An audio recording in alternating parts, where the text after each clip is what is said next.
I'm Jessica Andigatan from Jesus Christ the Redeemer Church, Children Ministry. Ano na-feel mo na na-receive mo yung Bible? Ayun, siyempre, sobrang ang sarap sa feeling. At, mas malalaman ko ba about kay God? Malalaman ko yung mga promises niya na buhay sa atin. Na mas makakatulong yun sa atin para mamuhay na alang-alang sa binigay niya sa atin. Diba? Napakaswerte natin. Nakukuha natin yung mga promises niya ng libreng-libre. So, ayun. Sobrang happy ka siguro talaga, no, na na-receive mo yung Bible? Oo naman. Siyempre, sabi nga ni Lord kung sino yung mga nagsatsagang makilala siya, talagang makikilala siya ng sobra-sobra. Kaya tayo, kailangan natin ibig siya ng sobra-sobra, pamamagitan ng Bible.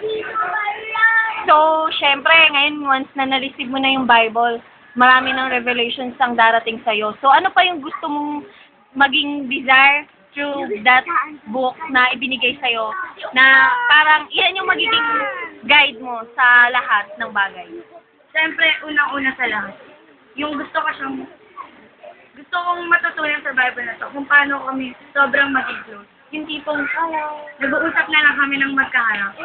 Ganon, yun lang. Kasi, the more na nakakausap natin siya ng magkaharap, mas naririnig niya tayo. At naririnig din natin sa ng sobrang clear.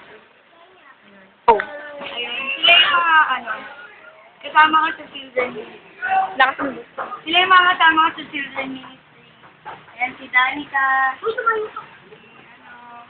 si Wiggy, si Daniel, si Maya, si Blessy, si Mark, si Louie, si Lauren. Ayun, nandito ako ngayon sa setting. Kasi yung mga medyo bata pa. Ay, kung napapansin nyo, medyo onti na kami. Kasi yung iba, mamaya pa. Yung iba, nasa kabilang section. Ayun, may advisor kami dito. Si Teacher Martin. Ayun. Dito kami pag-aaralan namin about sa Bible, about kay God. At saka as you can see, di ba? Talagang halata sa kanila na gusto nilang matuto about kay God. And siyempre, nagkakaisa lahat kasi dito. Upang mas makilala ka ng sobra-sobra pa. Sean, masaya ba kayo?